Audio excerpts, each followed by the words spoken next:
বিভিন্ন সামাজিক যোগাযোগ মাধ্যম বিশেষ করে ফেসবুকে ভুয়া পরিচয়ে অসংখ্য অ্যাকাউন্ট ও পেজ পরিচালিত হচ্ছে। সংগঠিত বট নেটওয়ার্কের মাধ্যমে কৃত্রিমভাবে জনমত প্রভাবিত করার চেষ্টা করা হচ্ছে। এইরকম একটা প্রশ্নের অপেক্ষায় আমরা ছিলাম। আমরা এর জাতীয় গুরুত্ব সবাই অনুধাবন করেছি, এই জন্য সবাইকে ধন্যবাদ। কিছুদিন যাবৎ আমরা সবাই লক্ষ্য করছি বাংলাদেশের সরকারের প্রধান, তার স্ত্রী, তার কন্যা, আমারও আছে, আমারও স্ত্রী পুত্র কন্যাকে দিয়েছে, অনেকেরই গুরুত্বপূর্ণ রাজনৈতিক ব্যক্তিত্ব এবং সমাজের গুরুত্বপূর্ণ ব্যক্তি তাদের পরিবারের সদস্যদের নিয়ে অথবা রাজনৈতিকভাবে প্রতিপক্ষ বিবেচনায় যে সমস্ত কন্টেন্ট সামাজিক যোগাযোগ মাধ্যমে ভার্চুয়াল মিডিয়ায় প্রকাশিত হচ্ছে স্বাধীনতার নামে এবং মত প্রকাশের স্বাধীনতার নামে, সেটা আসলেই মত প্রকাশের স্বাধীনতা কিনা সেটা পুনরায় সংজ্ঞায়িত করা দরকার।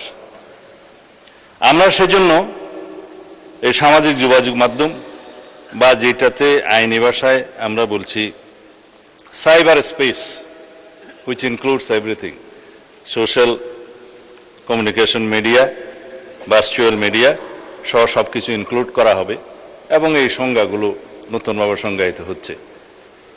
এবং আজকে সকালেই এই বিষয়ে আমি একটা আইনি সংস্কার করার জন্য ড্রাফটে হাত দিয়েছি। তা আমি জানতাম না আজকে এই কোয়েশ্চেনটা এখানে আসবে, এবং এটা মন্ত্রণালয় হিসেবে তথ্য মন্ত্রণালয়ের বিষয় যেহেতু কোরিলেটেড, আর এখানে সংসদে একটা বিধি মোতাবেক কেউ না থাকলে আমার জবাব দেওয়ার একটা বিধান আছে, সেই জন্য মাননীয় চিফ হুইপ একটা চিঠি আপনাদের দিয়ে রাখছে। ওই হিসাবে বলছি, উদ্দেশ্য ও কারণ সম্বলিত প্যারার মধ্যে আমরা যেটা ড্রাফট করার চিন্তা করছি খসড়া, তার মধ্যে আমি শুধু কয়েকটা লাইন পড়ি। সাইবার স্পেসে গুজব, অপতথ্যের ক্রমবর্ধমান বিস্তার, কৃত্রিম বুদ্ধিমত্তা অর্থাৎ আর্টিফিশিয়াল ইন্টেলিজেন্স ব্যবহার করে বিভ্রান্তিকর, অপমানকর, বিরক্তিকর ও মানহানিকর কন্টেন্ট তৈরি এবং প্রচারের প্রবণতা, সামাজিক যোগাযোগ মাধ্যমে ক্ষতিকর কন্টেন্ট দ্রুত অপসারণের প্রয়োজনীয়তা এবং আন্তর্জাতিক প্রযুক্তি প্ল্যাটফর্মের ফর্মসমূহের সাথে অধিকতর কার্যকর সমন্বয়ের জন্য সাইবার সুরক্ষা আইনের একটা সংশোধনী আনতে হবে। সেটা সাইবার সুরক্ষা আইন 2026 নামে আমরা অবহিত করব। এর কতিপয় বিধান সংশোধন আমরা করব। তার মধ্যে এই যে গুজব, অপতথ্য, মানহানি, এরগুলো নতুন করে সংজ্ঞায়িত করা হবে। এছাড়া সাইবার স্পেসে এরূপ কন্টেন্টের প্রকাশ, প্রচার প্রতিরোধের জন্য একটা নতুন ধারার শাস্তির বিধান এখানে আনা হবে। আবার আন্তর্জাতিক প্ল্যাটফর্ম, প্রযুক্তি প্ল্যাটফর্ম সমূহের সাথে কার্যকর সমন্বয় এবং সময় সীমাভিত্তিক কন্টেন্ট অপসারণ ব্যবস্থা নিশ্চিত করার জন্য আর একটা নতুন বিধি সংযোজন করা হবে। কারণ এখন আমরা রিকোয়েস্ট করি, হয়তো 6 মাস পরে সেটা অপসারণ করে নাও করতে পারে, সেই জন্য এটা আনা।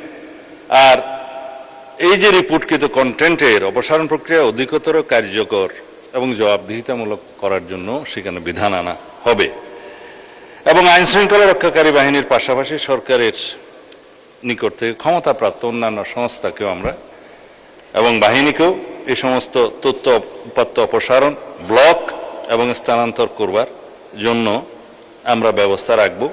সেখানে আমরা অনেক অথরিটি আছে, জাতীয় সাইবার সুরক্ষা আইনের মহাপরিচালক আছে, প্রযোজ্য ক্ষেত্রে বিটিআরসি আছে।